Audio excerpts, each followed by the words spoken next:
नमस्कार, मैं Jully Tiwari. Daily news में आपका स्वागत है। तो चलिए नजर डालते हैं आज के कुछ मुख्य समाचारों पर। बीजेपी का चेहरा बेनकाब, उद्धव ठाकरे का बड़ा हमला। पिछले 3 सालों से महाराष्ट्र में बीजेपी की राजनीति ने महापुरुषों और बड़ी नेताओं का अपमान करने का सिलसिला शुरू कर दिया है।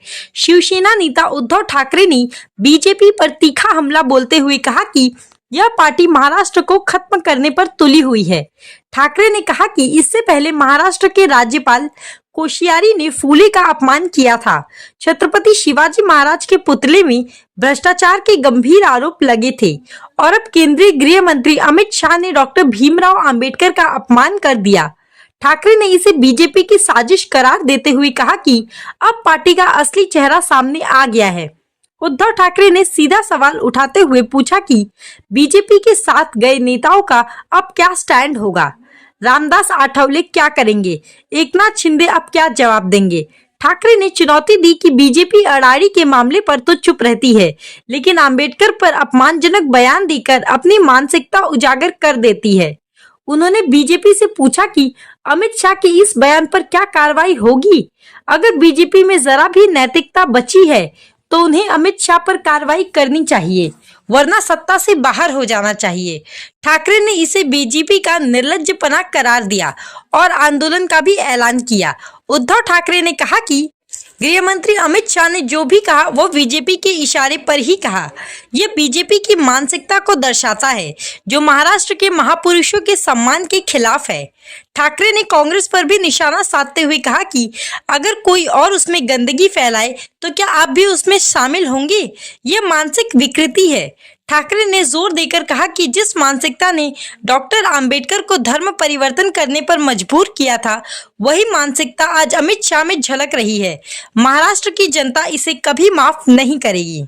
तुम्हाला जरा घाईघाईने बोलवलं मी, याचं कारण गेले 2.5-3 वर्ष आणि त्याही आधीपासून आपण सातत्याने पाहतो आहोत। विशेषतः भारतीय जनता पक्ष आणि त्यांचे जे उर्मट नेते महाराष्ट्रातल्या महापुरुषांचा, महाराष्ट्राच्या दैवतांचा ज्या प्रकारे अपमान करत आहे, तो अपमान आता सहनशीलतेच्या पलीकडे गेलेला आहे। जेव्हा कोश्यारी नावाचे एक गृहस्थ राज्यपालपदी बसवले गेले होते, त्यांनी महात्मा ज्योतिराव फुले, सावित्रीबाई फुले यांचा अपमान केला होता। त्यांच्या लग्नाच्या वयावरनं त्यांनी हसत हसत एक विचित्र टिप्पणी केली होती। त्याच्यानंतर छत्रपती शिवाजी महाराजांचा त्यांनी अपमान केला होता। आम्ही मोर्चा जरूर काढला होता, पण भारतीय जनता पक्षाने ना त्यांच्याकडून माफी मागवली किंवा ना त्यांना दूर केलं। मधल्या काळामध्ये घाईघाईने छत्रपती शिवाजी महाराजांचा पुतळा बसवताना सुद्धा त्या पुतळ्यात भ्रष्टाचार केला गेला। तो पुतळा 8 महिन्यामध्ये पडला। त्याच्यानंतर काय घडलं आपल्याला सर्वांना कल्पना आहे। महाराष्ट्र हा जणू काही गांडुळांचा प्रदेश आहे असं भाजपच्या वरिष्ठ नेत्यांना वाटायला लागलेलं आहे। महाराष्ट्रातले उद्योग सुद्धा ते ओरबाडून गुजरातला नेत आहेत, नेलेत, अजूनही नेत आहेत, मुंबईचं महत्व मारायला बघतायत। आणि आता तर कहर झाला, काल आपल्या देशाचे गृहमंत्री अमित शहा आणि भाजपाचे एकेकाळचे अध्यक्ष अमित शहा यांनी अत्यंत उर्मटपणाने देशातला ज्यांनी घटना दिली, संविधान दिलं, त्या महाराष्ट्राच्या सुपुत्राचा, महाराष्ट्राच्या महामानवाचा, देशाच्या महामानवाचा ज्या प्रकारे उल्लेख केला की आंबेडकर फॅशन हो गई है, तो व्हिडिओ माझ्याकडे आहे, तुमच्या हातात असेल तर वाजून दाखवा। म्हणजे आंबेडकरी फॅशन झाले। त्याच्याऐवजी जर का देवाचं नाव घेतलं असतं तर 7 जन्मात पुण्य तरी लाभलं असतं, असा अत्यंत खिणकस आणि उद्दाम उल्लेख जो काही केलेला आहे, मला असं वाटतं आता भाजपच्या ढोंगावरचा पूर्णपणे बुरखा फाटलेला आहे। त्यांच्या इतना नाम अगर भगवान का लेते तो 7 जन्मों तक स्वर्ग मिलता था। अभी एक फैशन हो गया है, आंबेडकर आंबेडकर आंबेडकर आंबेडकर आंबेडकर आंबेडकर। इतना नाम अगर भगवान का लेते तो 7 जन्मों तक स्वर्ग मिलता था। हा अत्यंत उद्दामपणा आहे आणि भाजपचं ढोंग हे समोर आलेलं आहे. भाजपचा बुरखा फाटलेला आहे.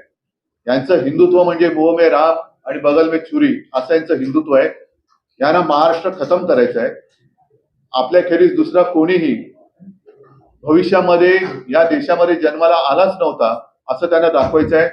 नेहरू नेहरू करता करता आता हे आंबेडकरांवरती बोलायला लागले. एवढ्यांची हिंमत वाढलेली आहे. आता मला जे भारतीय जनता पक्षाला पाठिंबा देणारे जे इतर पक्ष आहेत, मग तो नितीश कुमार असतील, चंद्राबाबू आहेत, विशेष म्हणजे रामदास आठवले काय करतायत? रामदास आठवले राजीनामा देणार आहेत का?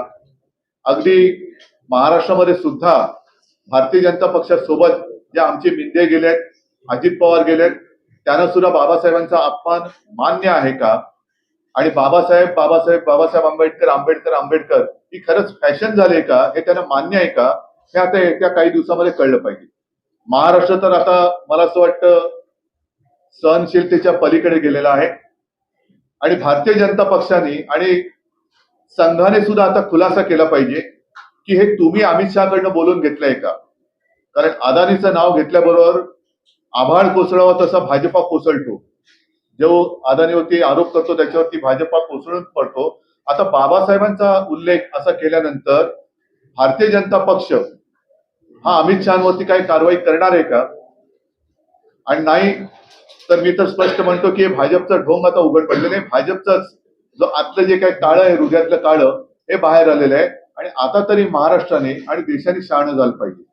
आम्ही जे लोकसभेच्या वेळेला म्हणत होतो की यांना संविधान बदलायचंय, दुर्दैव असं की संसदेमध्ये चर्चा ही संविधानावरतीच सुरू आहे.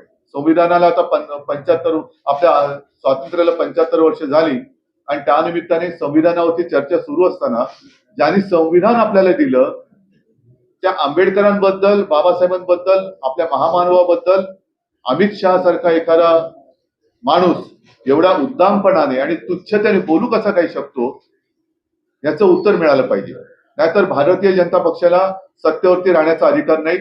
घटनाकर्त्यांचा अपमान करणाऱ्याला जर का ते अभय देणार असतील तर मला असं वाटतं मोदींनी सुद्धा सत्तेवरती राहता कामा नये. त्यांनी एकतर अमित शहावरती कारवाई करावी, नाहीतर मोदींनी सत्ता सोडावी. थेट मनू आणि त्याच्यानंतर संविधान असं कंपॅरिझन चालू आहे असं मला काही वाटतंय का? नाही, शेवटी आंबेडकर त्रासले होते ते याच मनोविकृतीमुळे. मी मनुस्मृती नाही म्हणत, त्यांची जी काय मनोविकृती आहे या मनोविकृतीलाच कंटाळून आंबेडकरांना धर्मांतर करावं लागलं होतं. कारण त्यांचं जे म्हणणं होतं की आम्हाला माणसासारखं जगू द्या. ते माणसासारखं जगू न देणारी ही विकृत मनोवृत्ती होती, तीच आज अमित शहाच्या तोंडातून बाहेर पडलेली आहे. सर, एकीकडे जिथे अमित शहाने हे वक्तव्य केलं, दुसरीकडे त्यांच्या नेत्यांसोबतची बैठक दिल्लीमध्ये झाली. म्हणजे जे.पी. नड्डा असतील आणि पियुष गोयल आहेत, अश्विनी वैष्णव, हे सगळेजण एकत्र बैठक घेतली त्यांनी आणि विरोधकांना कशा प्रकारे उत्तर द्यायची या संदर्भात आणि कसं टॅकल करायचं याची चर्चा या बैठकीमध्ये झाली. त्यांना सगळीकडे राजकारण दिसतंय.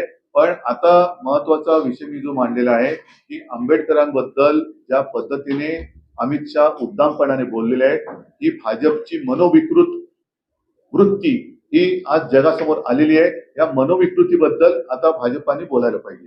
कारण ही मनोविकृत वृत्ती, परत एकदा सांगतो, ज्या बुरसटलेल्या रूढी परंपरा विरुद्ध माझ्या आजोबांनी लढा दिला, बाबासाहेबांनी तर लढा दिला असताना ते भोगावं लागलं होतं.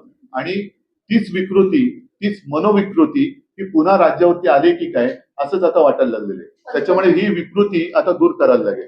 पंतप्रधान बोलतायत की काँग्रेसनेही बाबासाहेब आंबेडकरांचा अपमान केला. मला दुसऱ्याने शेण खाल्लं म्हणून तुम्ही खाताय का? अमित शहाने काल काय केलं त्याच्यावरती बोला. अमित शहा राज्यसभेत बोललेले आहेत आणि तो व्हिडिओ मी आता तुम्हाला दाखवले, तुमच्याच माध्यमातून तो माझ्याकडे आलेला आहे. त्याच्याबद्दल भाजपची भूमिका ही स्पष्ट झाली पाहिजे. कारण भाजप एवढ्या उद्दामपणाने आता वागायला लागलाय हे फार संतापजनक आहे. करतो जसं कोश्यारींच्या विरोधात आंदोलन नाही, शेवटी आंदोलन आम्ही करणं बरोबर आहे. हे आंदोलन आम्ही करू, तो काय मुद्दा नाहीये. पण विशेष म्हणजे इतर सामान्य जनतेला हे मान्य आहे का? कारण आता महाराष्ट्रामध्ये त्यांना कसं मिळालं, पण राक्षसी बहुमत मिळालेलं आहे. त्याच्यामुळे महाराष्ट्राला कसंही वाकवा, महाराष्ट्राला कसंही झोडा, महाराष्ट्राच्या दैवताचा काही कोणीही अपमान करा, तो महाराष्ट्र काही करत नाही, काही करू शकत नाही, अशा मस्तीमध्ये वागायला लागलेले आहे. आणि ही मस्ती आता मोडण्याची वेळ आलेली आहे. भारतीय जनता पक्षाने ताबडतोब त्यांच्याकडनं काय आम्ही आंदोलन करू, पण भारतीय जनता पक्ष काय करणार आहे? अन्यथा जिथे जिथे भारतीय जनता पक्षाचे नेते महाराष्ट्रामध्ये आहेत तिथल्या नेत्यांना जनतेने विचारायला पाहिजे की हे तुम्हाला मान्य आहे का? आंबेडकरांचा अपमान तुम्हाला मान्य आहे का? जे आंबेडकरी पक्ष आहेत त्यांना तुम्ही काय मी सगळ्यांनाच म्हणतो, आंबेडकर त्यावेळेला एका पक्षाचे नव्हते. माझ्या आजोबांचे आणि त्यांचे चांगले ऋणानुबंध होते. शेवटी बाबासाहेबांनी म्हणजे माझे वडील शिवसेना प्रमुख म्हणायचे की या महाराष्ट्राने दोन दैवत जगाला दिली, देशाला दिली. एक म्हणजे छत्रपती शिवाजी महाराज आणि दुसरे डॉक्टर बाबासाहेब आंबेडकर. आणि अशा आमच्या या दैवताबद्दल, महाराजांबद्दल पण त्यांनी अपमान करून झालेला आहे, आंबेडकरांबद्दल झालेला आहे. हे आंबेडकरांचं नाव पुसायला निघालेलं आहे, आंबेडकरांचं नाव पुसायला निघालेलं आहे, महाराष्ट्राचं नाव पुसायला निघालेलं आहे. अर्थात हे जे नाव पुसायला निघाले ते भाजप किंवा भाजपवाले पुसले जातील, पण आंबेडकरांचं नाव पुसू नाही शकणार नाही. सर, लोकसभेला तुम्ही जो मुद्दा उपस्थित केला, संविधान बदलायचं आहे याला बहुमत आणि आता ते आंबेडकरांचा अपमान केला, सुरुवात झाली कुठेतरी या सगळ्याला? सुरुवातपणे त्यांचा निर्लज्जपणा समोर आलेला. हा भाजपचंच हे ढोंग आहे, भाजपच्या मनातलं काळं. कारण अमित शहा एवढं बोलण्याचं धाडस करतील असं मला वाटत नाही. त्यांना नक्कीच संघाने आणि भाजपाने सांगितल्याशिवाय ते बोलू शकणार नाही, कारण त्यांना कल्पना आहे की ते कुठे बोलत आहेत. संसदेमध्ये बोलताना फार जबाबदारीने बोलावं लागतं आणि त्यांना वरनं तसं सांगितलं गेल्याशिवाय ते बोलू शकत नाही. त्याच्यानंतर एक टर्म भाजपकडनं वापरली गेली होती की फेक नॅरेटिव्ह सेट करण्यात आला आमच्या विरोधात. फेक नॅरेटिव्ह खरं होतं? कुठलं फेक नॅरेटिव्ह? संविधान बदलाचं ते सोडा, मी कालच्या अमित शहाच्या उद्गाराबद्दल बोलतोय. तेच नॅरेटिव्ह आता मी अमित शहाच्या बद्दल बोलतोय. अमित शहा ज्या पद्धतीने बोलले की आंबेडकर आंबेडकर आंबेडकरी फॅशन झालेली आहे, एवढं नाव जर का देवाचं घेतलं असतं तर 7 जन्मात स्वर्ग तरी मिळाला असता. आता यांना स्वर्ग मिळेल की नाही मला कल्पना नाही, मोदी करून. पण आंबेडकर आंबेडकर एवढे लाखो भक्त, करोडो भक्त या देशामध्ये त्यांचे आहेत. सगळेच जण पक्षाच्या पलीकडे गेलेला हा महामानव आहे आणि म्हणून मला तरी हे सहन होत नाही, म्हणून मी आपल्या माध्यमातून जनतेशी बोलतोय. तो आज के लिए बस इतना ही। कल फिर मिलेंगे इसी समय इसी चैनल पर। तब तक के लिए मुझे दीजिए इजाजत। धन्यवाद।